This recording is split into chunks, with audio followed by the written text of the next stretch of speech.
Shalom and welcome to the next installment of Talking Torah.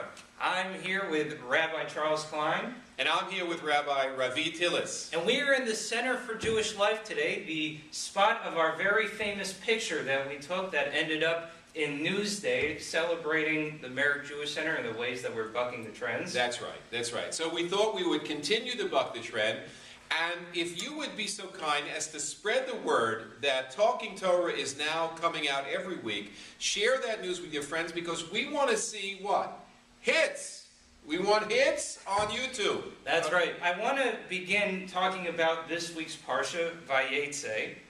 And the question that I have for you this week, Rabbi Klein, is Jacob, who, by the way, Joseph is the one that we always talk about being the dreamer, the one who knows how to interpret the dreams.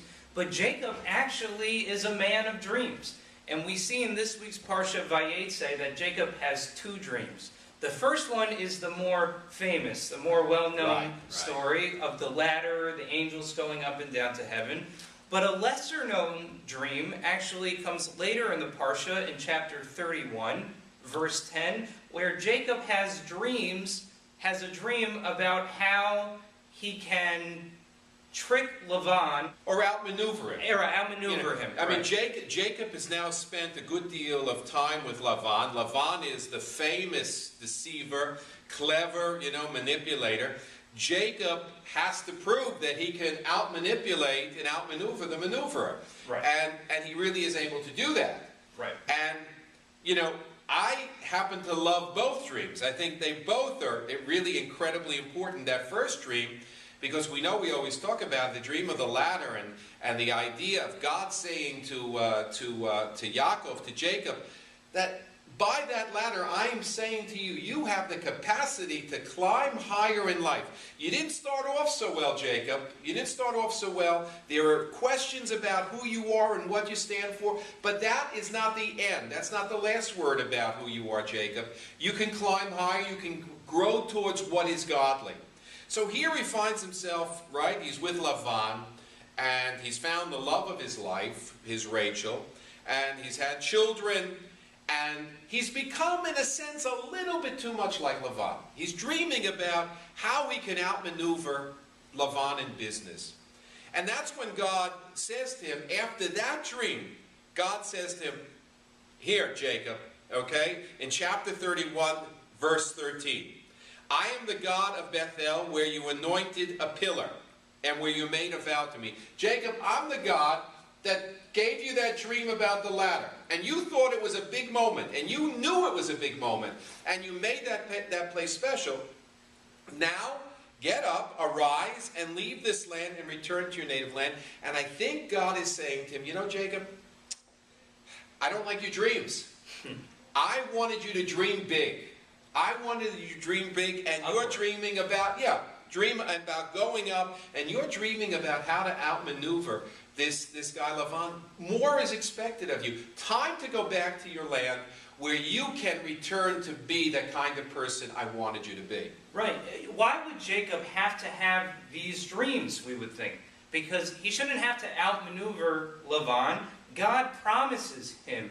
God promises Jacob with the dream of the angels in the ladder. God promises Jacob that he will have wealth, and that he will have offspring, and he will have children, just like he promised to Abraham and to Isaac.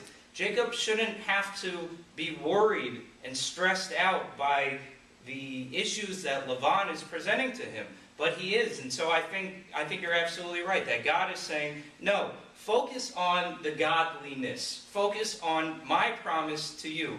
Don't focus on Lavan trying to take you away from who you really are. Right. Jacob has been with Lavan too long. Right. And he has really sunk down. He has sunk down to the level of Lavan.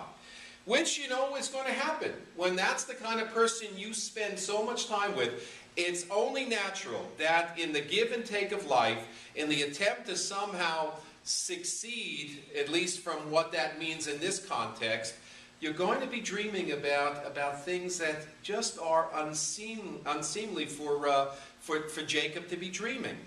It's time to go back and be the person, Jacob, that that you were destined to be, that I promised you you would be.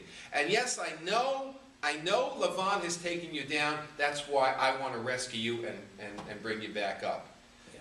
We're often, I think, put in those situations in all of our lives, that we have certain people who, when we spend time with them, they kind of bring us down and make us people who we wouldn't necessarily want to be.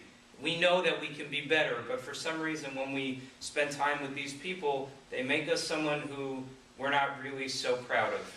That's why, when we talk to the congregation, what do we present to them? We present to them typically the inspirational stories. Right. The stories of those people who somehow overcome whatever the challenges may be, who overcome the odds, who somehow rise above their circumstances and the people in their surroundings, and reach that level which makes their life noteworthy. We need inspirational sources. And the fact of the matter is, Jacob is going through this period of time in which he's finding his groove. He's not yet our patriarch in the fullest sense of the word. But he'll get there. Right. He'll get there. By the time the book of Bereshit is done, we're going to be able to say, Jacob is worthy of being our patriarch because there is an inspirational aspect to his life.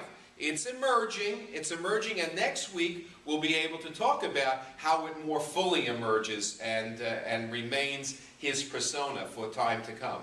Yes, and actually, what you were talking about is a perfect setup for what I plan to talk about this coming Saturday morning in my sermon. We'll talk about rising above and the ways that we can help each other do that. So, that's what it is to be Jewish, is to rise above the muck, is to be a higher people, is to really be an Am Segulah, a treasured nation. And we know that, when we talk about Avram, when the Torah talks about Avram, it uses the term ha-ivri, the Ivri, now which we take to be, of course, the Hebrew.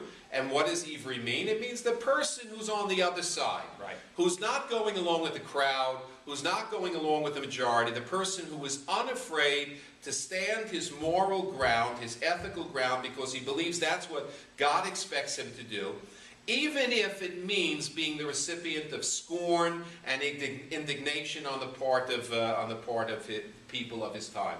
So I'm looking forward to hearing what you have to say on Shabbat. We want to thank everybody for tuning in, and we really want to encourage everybody to share the word about talking Torah. It's going to be happening every week. We're going to share a little bit of Torah between Rabbi Klein and myself, and we think that this is going to be a great way for us all to learn a little bit of Torah for the Merrick Jewish Centre. Shalom. Shalom.